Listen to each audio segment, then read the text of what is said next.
Okay, I think we'll get started just so we're keeping to time this morning. So, hello and welcome to UCL Global Business School for Health, MSc Global Healthcare Management Analytics Route Taster Lecture. My name is Lauren. I'm part of the Marketing Communications team at the Global Business School for Health. We hope today's lecture will give you a taste of what to expect if you choose to study a Master's in Global Healthcare Management Analytics at GBSH and help you gain insight into what it's like to study on the programme. The session is being recorded and will be shared via email following today's event. Now to introduce our speaker, I'm delighted to welcome Dr. Kate Honeyford, Assistant Professor in Health Informatics and Route Lead for the Analytics Route of Global Healthcare Management at Global Business School for Health, who will be giving today's lecture. Following that, there'll be a Q&A session. There's a Q&A button at the bottom of your Zoom screen. So if you have any questions after the lecture or throughout it, please type them in and we can address them at the end of the lecture. And with that, I will hand over for the lecture. So it's over to you, Kate. Good morning. Well, it's morning where I am. I don't know where you all are, but good morning from me. I am, as Lauren said, the route lead for Global Healthcare Management Analytics, and I'm also a lecturer in health informatics and in many ways a statistician. I spend a lot of my time researching using healthcare data and working with clinicians and managers and various other groups to try and improve health outcomes. So the UCL Global Business School for Health is the world's first business school dedicated to health. And I think what makes that really exciting, and I know most of you will already have looked at the modules, is that it means that you get this mix of skills. In term one, you do your economic evaluation and leadership and management modules, which are your core modules from the business school, but then you get to do these really interesting analytics modules, which are delivered in partnership with the globally renowned Institute of Health Informatics. So programming with Python and principles of health data science. And then in term two, it's a similar pattern. You have these two core business school modules, organizational behavior and changing health systems, and then the two modules are delivered in conjunction with the Institute of Health Informatics. Obviously, you're all aware that you then go into the summer term where you work on your research project, which you do as an individual, and also your business project, which you do as part of a group. Although it's not compulsory to enter the Dragon's Den if you do the business project, you can. And yesterday, the business projects was submitted for the Dragon's Den. They had a panel of experts, and the winning team, I think, were awarded £4,000 to help them develop their idea and have a mentor for the next year to help them develop it. Interestingly, the research project, not to be left out, had a poster competition. And again, there were prizes. I think there were £100 for the first prize per route and £50 for a runner-up. So although it's not necessarily the money for the posters, but being able to say that you won the poster competition, obviously it's a great opportunity. In the business project, the chance to be mentored and take your plan through to, the following year is an amazing opportunity. So what we have today is I wanted to introduce you to the staff who'll be teaching you. I will be teaching you Principles of Health Data Science. Dr. Paul Expert will be teaching you Principles of Health Data Analytics. And he can't be with us today because he's at a network analysis conference in Paris. He's a leading network analysis researcher in health, looking at everything from how brain signals move in people with different brain disorders through to how infection moves in a hospital. So anything that you can imagine where there are contacts between people or between neurons or between hospitals, Paul approaches that from a network analysis perspective. He does lots of other really exciting research as well. And then Dr. Elizabeth Fons is a lecturer, and she will teach you the Python and the artificial intelligence. And she works for JP Morgan as an artificial intelligence developer in the finance world, but has lots of experience in health as well. So she comes to you from a background of being employed in one of the top employers in the world.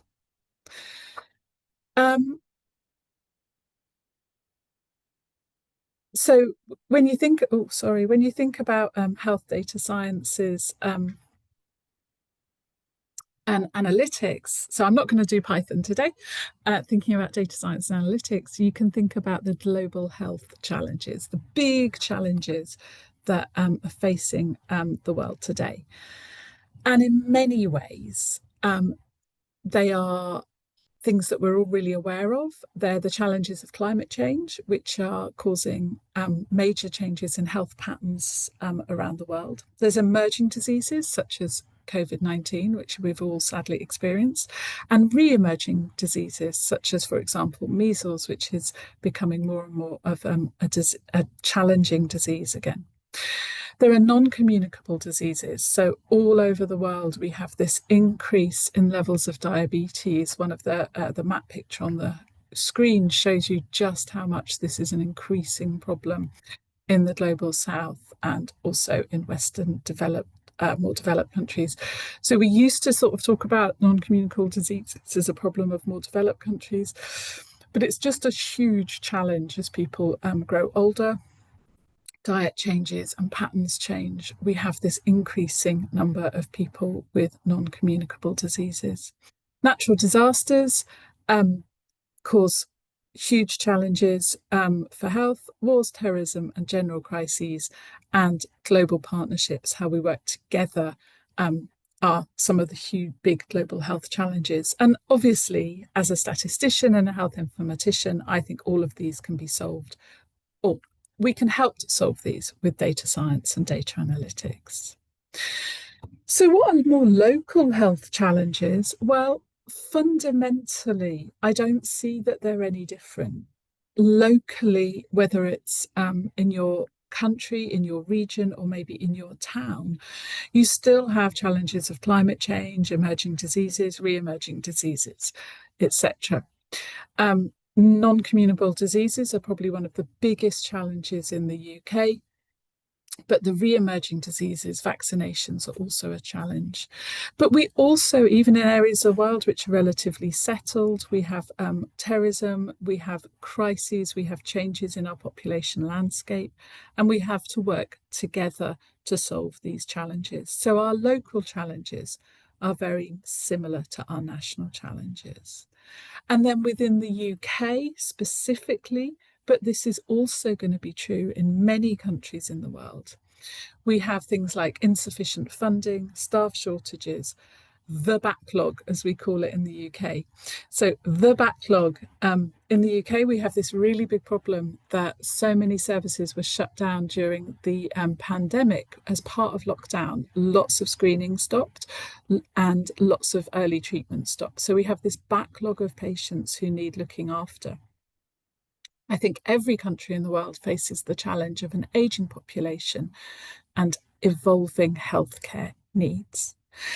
And one of the interesting things with data science analytics is, if you think about AI and the role of machine learning in health, what we know is that machine learning and AI involved in things like diagnostics, looking at MRI scans or X-rays, can really help identify diseases early and people who are potentially going to develop particular diseases, such as maybe cancers, coronary heart disease.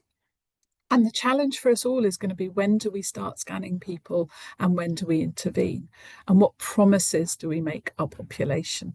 So the link between health economics and health data science and analytics is really strong. The idea of having to understand cost-benefit analysis and how we work out where to target our interventions is a really big part of doing data science and analytics. So one of the things that we now have in a digital age is so much more health data available to us than we had before. And in both the modules that you do, the data science and data analytics, you'll start to think about how this data is put together. This is an NHS and British example of how we have data. We have information on general practice primary care appointments. We have some information on ambulance services. We know when people have attended the emergency department. We know about their outpatient appointments, for example, when someone comes in to see a consultant for additional care. We know if they've spent time in intensive care, and we know if they've spent time in hospital. We know less about the self-care options that people take.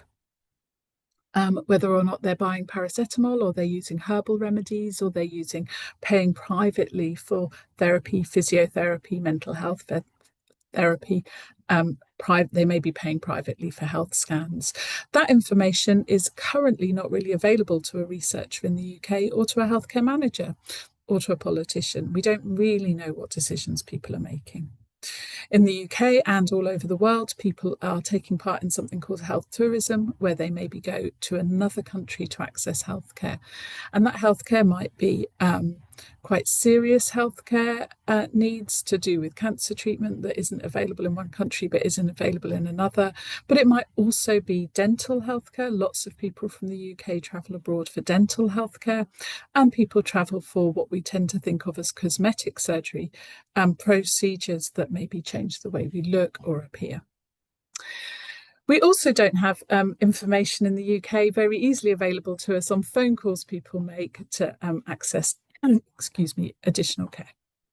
But we do have information on microbiology results. So that's blood test type data, which tells us what bacteria or viruses are present, vaccination records, virology results, medication administration, clinical results, diagnoses, and procedures and treatments. And overall, we have all this data, but it's incredibly messy and complicated. It's the data that's used for patient care, but it's not always really, really accurate. And one of the main, and what I wanted to do is give you an example of the kind of case study you might look at in one of these modules. So you might look at something like the challenge that we face in the UK and in the States and various other European countries on emergency department use. So I'm using the UK as an example, where we have this really big problem of our emergency departments not having the capacity to look after the number of people that are coming. This idea of A&E, so in the UK we call it accident and emergency corridor care. So people arrive at A&E, they need to be admitted, but there are no beds for them, so they are looked after in the corridor. Right, I'm back. And then we also have lots and lots of A&E attendances, and these vary by region. And one of the things that's really interesting in the UK is that we're really quite small, but most of our data we present in these very local areas. And many people would not consider going out of their local area for treatment. As I said, it's not just a UK problem. This first headline is from an academic institution in Colombia, where they were trying to reduce emergency room overcrowding. Similar problems in Connecticut in the States, and a similar problem in Ireland, which is not so far away. But it does show that it's a global challenge. So one of the things that when you're doing health data science and health analytics is you have to kind of understand the context in which you're working. And that's why the program is so interesting for people interested in health, because all the examples we look at will be to do with health. So let's think about an emergency department attendance. A patient feels unwell, they might go straight to the emergency department. They might feel acutely unwell, so really, really serious. They might need a friend or a relative to take them, or an ambulance. They might have a minor injury. They might have tripped over and hurt their ankle, or they might have a major injury. They might have been hit by a car and have multiple injuries. And all these people in the UK, go to the emergency department. And the groups of people that we're interested in, maybe can we reduce their attendance, are people who feel unwell, mildly unwell, and who have minor injuries, because hopefully they can be treated better elsewhere. So what's the pathway for some of these attendances? A patient feels unwell. They might try and see a pharmacist. In the UK, we encourage people to go and talk to a pharmacist to see if they can get some self-care, some medication that will make them feel better. They might try to see their GP. They might dial NHS 111 to get advice, and they might avoid those three options and go straight to the ED. Each of the options I've suggested can also lead to an ED visit. I'm not necessarily suggesting that these people are wrong to go to the ED, but some of them it might be avoidable. And then in some cities, we have something called an urgent care centre. So not your primary care centre, not your ED, an additional place you can go. So what does all this have to do with statistics, data science or informatics? Statistics allows us to describe highly complex systems using relatively simple models with few parameters. Okay, so it can seem complicated when people first do it, but fundamentally we can use simple models with few parameters to make detailed descriptions of what's going on around us. Statistics also allows us to make decisions based on recorded data. We can look at what's been happening and we can use that to help us make decisions. And statistics also helps us make accurate predictions to decide what might happen in the future. I want to show you a concept that most of you will have studied at some point in your educational career, the concept of the mean, the average, and how we might use the mean, the average, to understand what's going on. And this is some simulated data to show how the mean is not always the most reliable measure.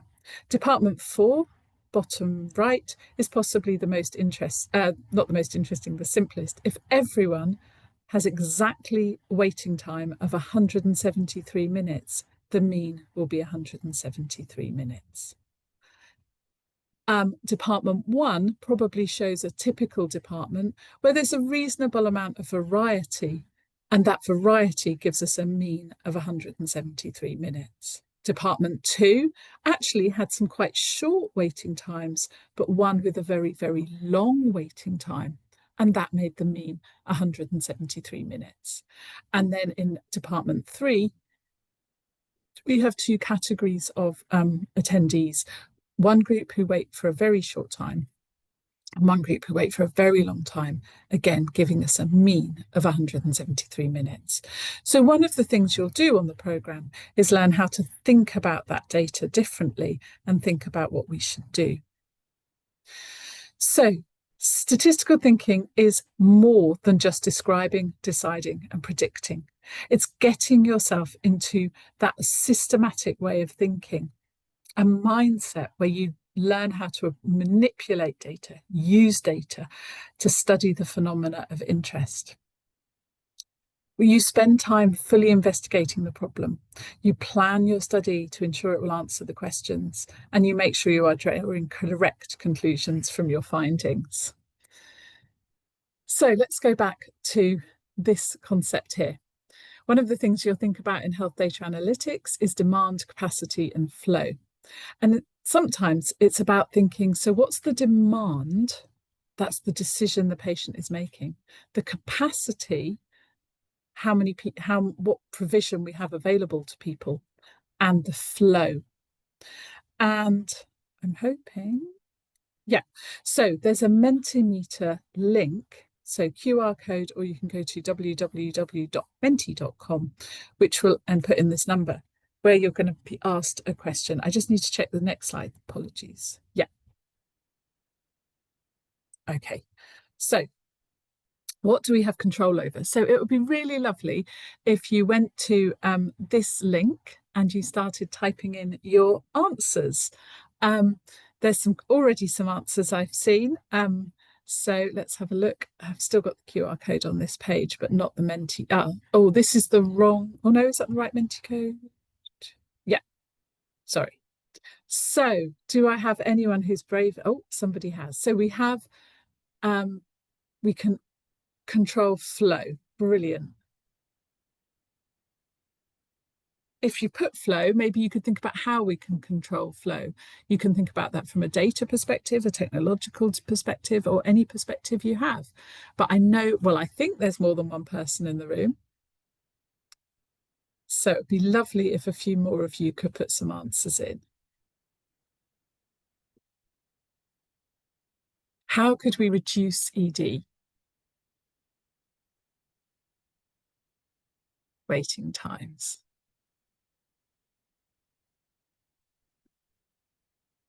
So I think one of the things I want to say is you're going to get the most out of your lectures next year if you are happy to take part, to ask questions, and to talk to each other and to your lecturers and to the assistants that we have in the classrooms with you. I'm going to encourage you one more time. Is there anyone else who could put an answer into this box? So we've got here about educating patients on more primary care issues where self-care is more than appropriate. So the idea that if you've got maybe, well, I'll tell you I was in A&E because I'd hurt my head and someone had come in because they had a lot of insect bites. And it's like, okay. And I actually heard the patient say, well, most of them aren't that serious now. So the question is, why had they decided that the emergency department was the best place for them? A lot of people come to the emergency departments because they think they'll get quicker and better care than if they go a different way. Okay.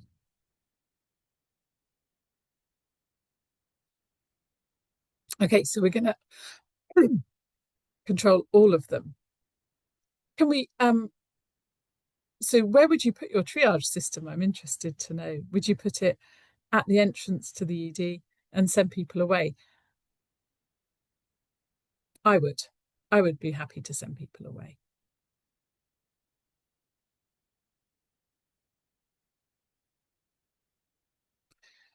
So, one option, which we didn't really think about because I hadn't set it up that way, is to extend the opening hours of the urgent care centre. This is the proposal that we're going to investigate now. So, extend the opening hours of the urgent care centre in the hope that that reduces ED. Nice idea. If that's the idea that we go for, what data would you need to collect to decide if that was the proposal that's correct? So what data would you go for to decide if that was the data that's correct? That's the proposal that's correct. So we're trying to think about what data you would want to know. And I'm hoping that this is another Mentimeter link. Sorry, I've got a kind of, never get back now. We've had it. There we are. So this is a code of 2700-6422. I've obviously covered up this QR code, so it's quite difficult for you to see. So I'm going to go back one so that you can just scan it if you haven't already. But this is the Mentimeter code. So a few people have voted, which is nice. So we're proposing to extend the opening hours of the urgent care centre. What is the information that you think is most important to collect? So medical complaints at the ED. So we've decided that's a low ranked answer in comparison to attendances at the urgent care centre.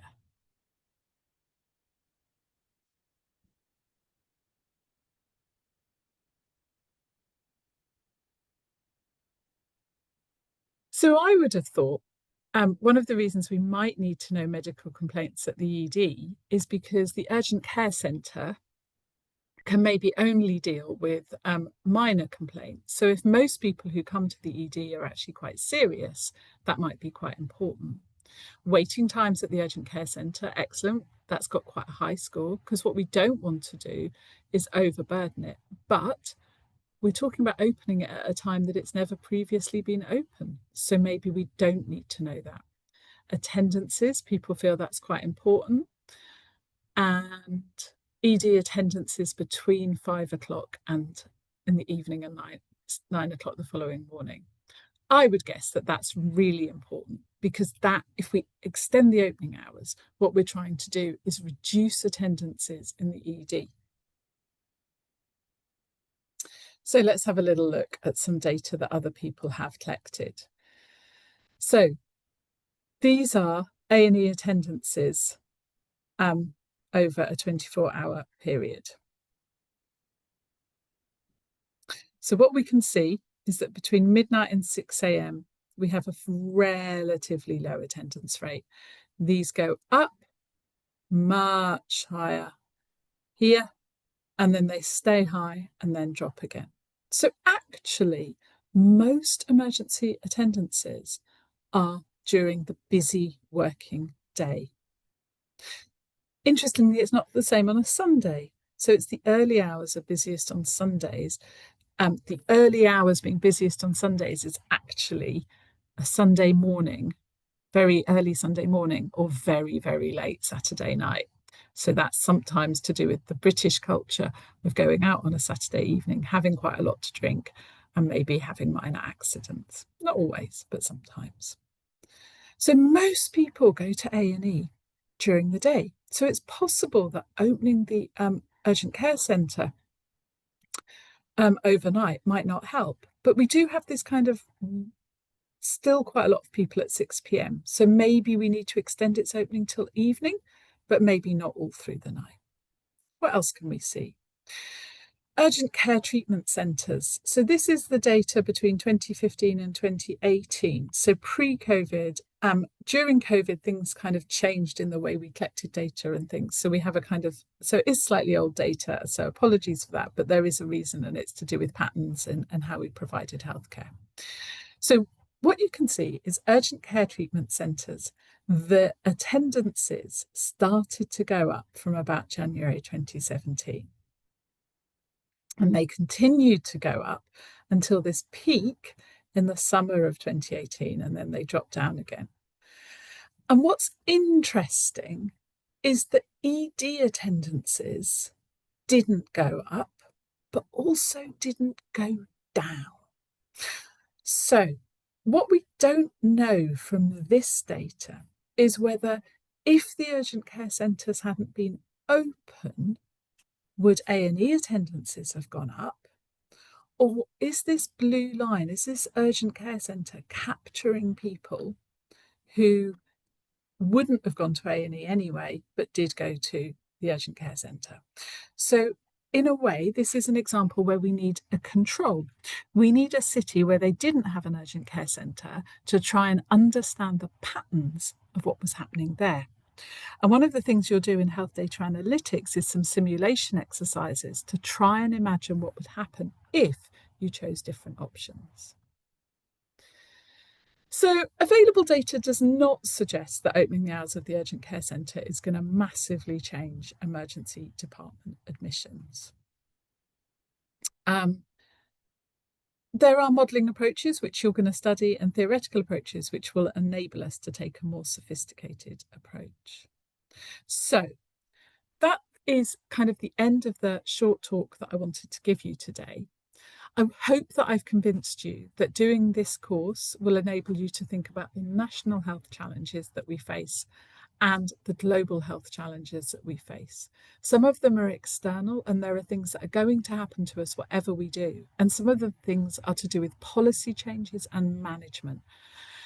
So things like staff shortages, insufficient funding, backlog, aging population, these are things that management need to take a really, really good decision on. And by doing an analytics program with management, you'll have that skill set. So, Lauren, did you want to talk through these last bits?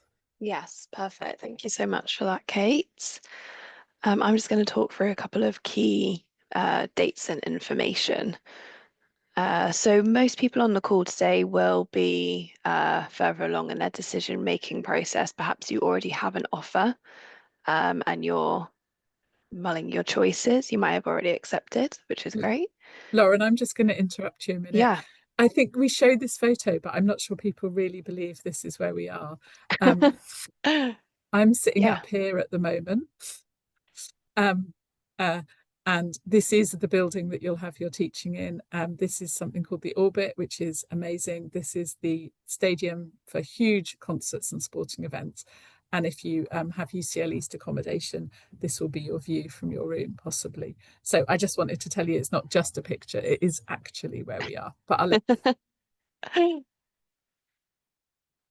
So here we go then. So if you are still, I don't think this will apply to many people, but applications close tomorrow for those who require a visa.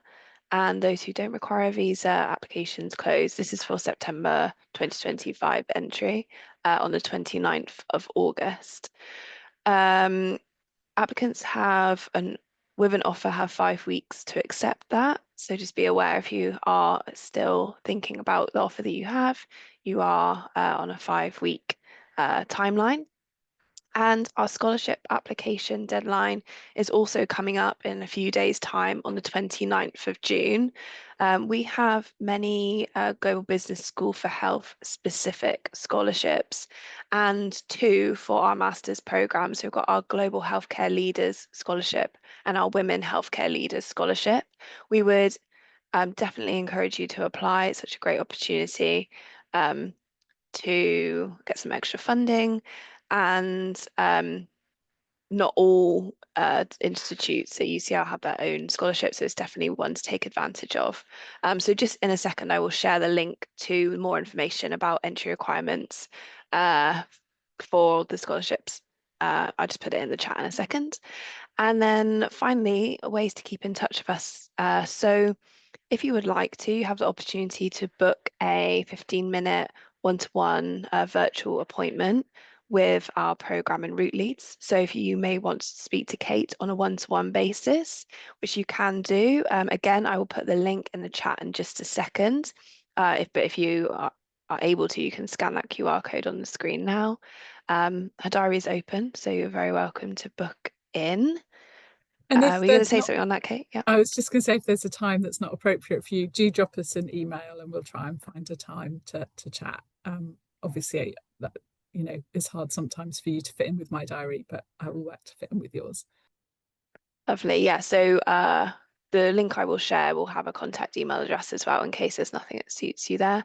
And also our other route leads and program leads are on there. So you may want to chat to Shayla, who's our program lead for the entire Global Healthcare Management MSc.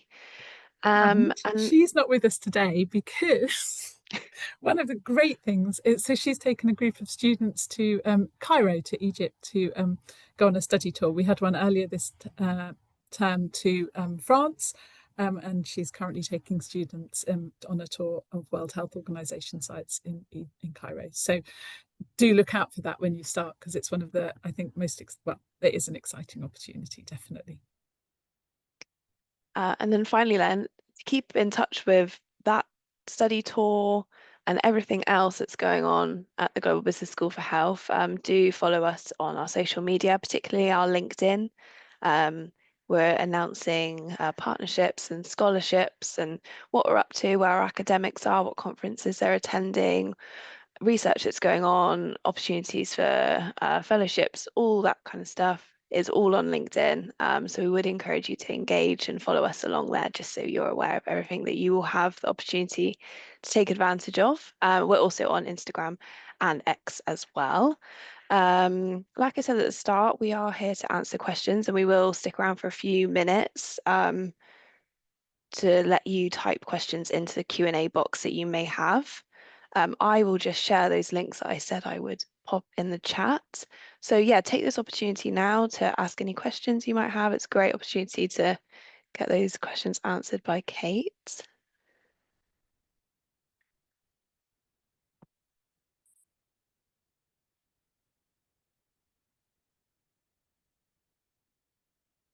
Are you able to see those, Kate? I'm just on the chat with Yeah. the links. Are you happy to read Can them you, aloud?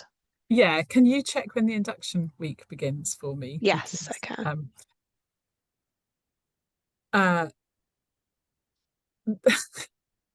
uh, that's such a great question. Thank you for your explanation, and I really enjoyed the session. Thank you.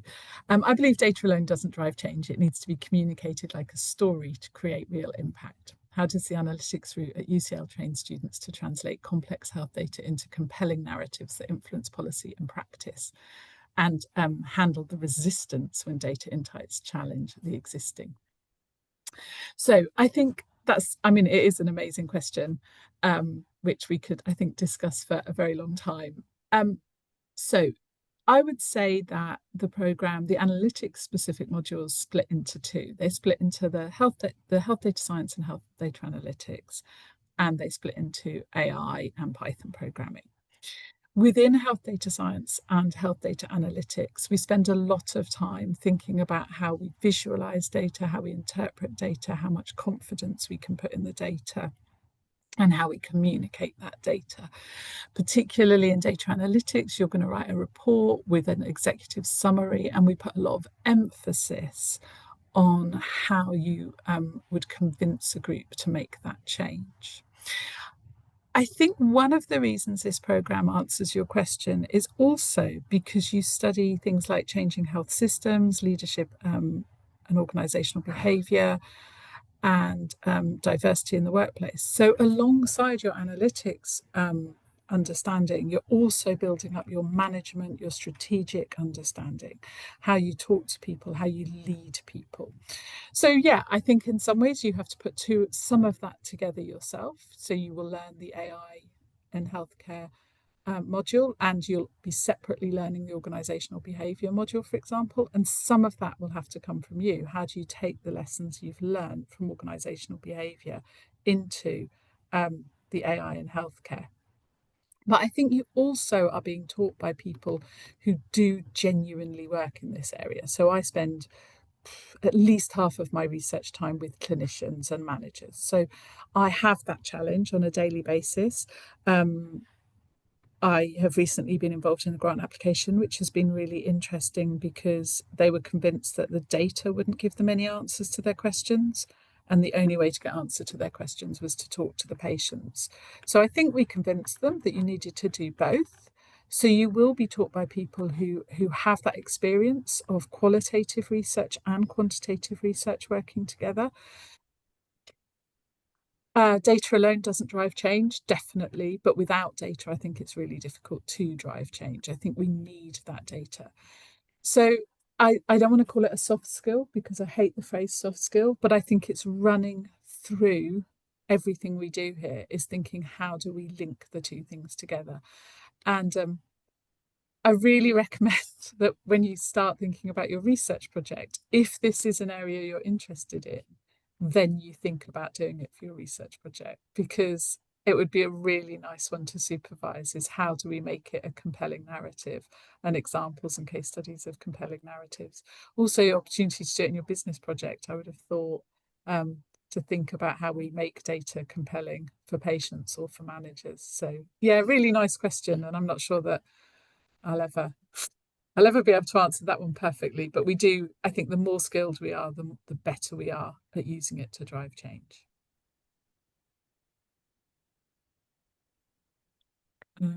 Great. Yeah, if we've got any other questions coming in, now is the time. Have we answered the induction question? Yeah, so just to say that aloud, it starts on Monday, the 22nd of September. Cool. And I've So, just replied in the chat as well. Yeah, brilliant. I really recommend you can getting here for induction because it's a really nice opportunity to meet everyone. Lectures start the following week, and you're likely to have lectures at 9 o'clock on a Monday morning. Just warning you, you might not, but you're likely to. We are working quite hard to make the timetable work, but you should expect to have to come in at least 4 days a week. You might end up with a day where you can study at home, or you can do other things, but I would say it's pretty full on. Master's programs are pretty full on, so but it's a great opportunity. And if you haven't lived in London before, it's a great city. Mm-hmm.